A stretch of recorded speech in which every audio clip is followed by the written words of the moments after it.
பயிலும் பையன்தான் நாடு காக்கும் தலைவனாய் நாடு விளங்க போகின்றான். தித்திக்கும் தேன்தமிழ் திக்கட்டும் பரவட்டும், முத்தமிழ் தாய்க்கு என் முதற்கண் வணக்கங்கள்.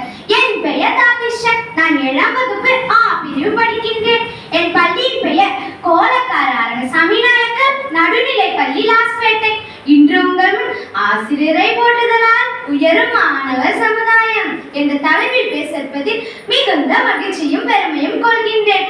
ஒரு நாடு நன்கு வளர்ச்சி பெற வேண்டுமாயின் சிறப்பான கல்வி வேண்டும்.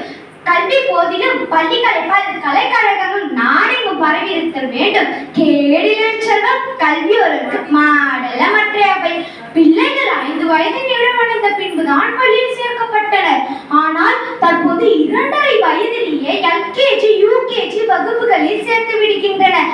அதாவது ஒரு குழந்தை பிறந்து முதல் 2.5 ஆண்டுகளை தவிர கல்லூரி மேற்படிப்பை முடிக்கும் காலங்கள் ஆசிரியர்களிடமே இருக்கின்றனர். காலையில் 7 மணிக்கு பள்ளிக்கு தொடங்கும் மாணவ கண்மணிகள் மாலை வரை பள்ளியில் படித்து முடித்த அதன் பிறகு டியூஷன் வகுப்பு சிறப்பு வகுப்பு என்று இரவு 7 மணிக்கு மேல் தான் வீடு திரும்புகின்றனர். கல்லாக இருக்கும் ஒரு பாறையை தகுத்து எப்படி ஒரு சிற்பமாக வடிவமைக்கிறானோ அதே போல்தான் மாணவ கண்மணிகளை ஆசிரியர்கள் கல்வி தந்து அறிவாற்றல் மிக்கவர்களாக ஆக்குகின்றனர். ஒரு காலத்தில் இன்னாரின் மாணவர் இவர், இவருடைய மாணவர்கள் இவர்கள் என்று ஆசிரியர் பெயர் கொண்ட மாணவர் அழைப்படுவது பெரும் மதிப்பிற்குரிய ஒன்றாகவே இருந்து வந்தது.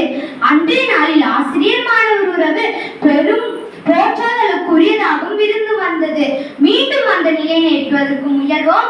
கல்வி சிறந்த முன்னேற்றத்திற்கான ஒரு பெரிதும் பயன் தரும். இப்பொழுது உங்களிடம் ஒரு சிறிய கதை கூற போகின்றேன். ஒரு ஸ்கூல்ல ஒரு கார் வந்து இறங்கிச்சான். ஒரு பையன் கேட்டானா, என்னடா நம்ம ஸ்கூல் வாசல்ல கோலம் போடுறாங்க, நம்ம ஸ்கூல் எல்லாம் நீட் பண்றாங்க, யாரா வரதுன்னு கேட்டானா. அதுக்கு அந்த பையன் சொன்னானா, நம்ம ஸ்கூல்ல ஆண்டு விழாக்கு டிஓ வராரா, டிஸ்ட்ரிக்ட் எஜுகேஷன் ஆபீசர், அதனால தான்டா கோலம் எல்லாம் போடுறாங்க, ஸ்கூல்ல நீட்லாம் பண்றாங்க அப்படின்னு சொன்னானா. அப்புறமேட்டா அந்த பையன் சொன்னானா, டிஓ தான் பெரிய படிப்பா, அப்ப நான் பெருசானா டாக்டர் ஆக மாட்டேன்டா, டிஓவா தான்டா ஆவேன் அப்படின்னு சொன்னானா. கொஞ்ச நேரம் கழிச்சு சிஓ வந்தாரா, சீஃப் எஜுகேஷன் ஆபீசர். வந்தோடனே டீச்சர் எச்எம்லாம் போனாங்களாம். அதை பார்த்து அந்த பையன் சொன்னானா, பெருசானா நான் டிஓ ஆக மாட்டேன்டா, சிஓ தான்டா ஆவேன் அப்படின்னு சொன்னானா. கொஞ்ச நேரம் கழிச்சு ஜேடி வந்தாரா, ஜாயின்ட் எஜுகேஷன் ஆபீசர். வந்த உடனே அவர் பிரைஸ் எல்லாம் வாங்கிக்கணும். இந்த ஆண்டு திருவிழாக்கு வந்ததுக்கு எனக்கு ரொம்ப சந்தோஷம் அப்படின்னு சொல்லிட்டு அவரு கிளம்பலான்னு போகும்போது இருங்க அப்படின்னு சொல்லிட்டு ஸ்கூல் பின்புறமா போனாராம். ஸ்கூல் பின்புறமா போனோடனே ஒரு குடிசை இருந்துதான். அந்த குடிசையில ஒரு கட்டுல ஒரு பெரியவர் படுத்திருந்தாராம்.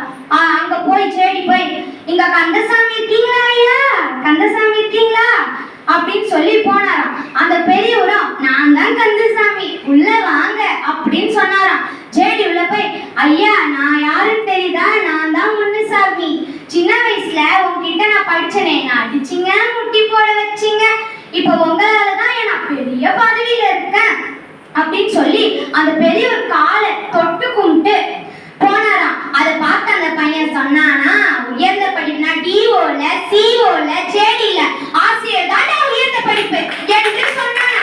இன்றைய மாணவ சமுதாயம் இப்படிப்பட்ட கல்வி கற்றுக் கொடுத்து நன்மையில் செல்வ தீட்டி அனைவரிடமும் வந்து செலுத்த வேண்டும். ஆசிரியரை போற்றுவோம் என்று கூறி வணங்குகிறேன்.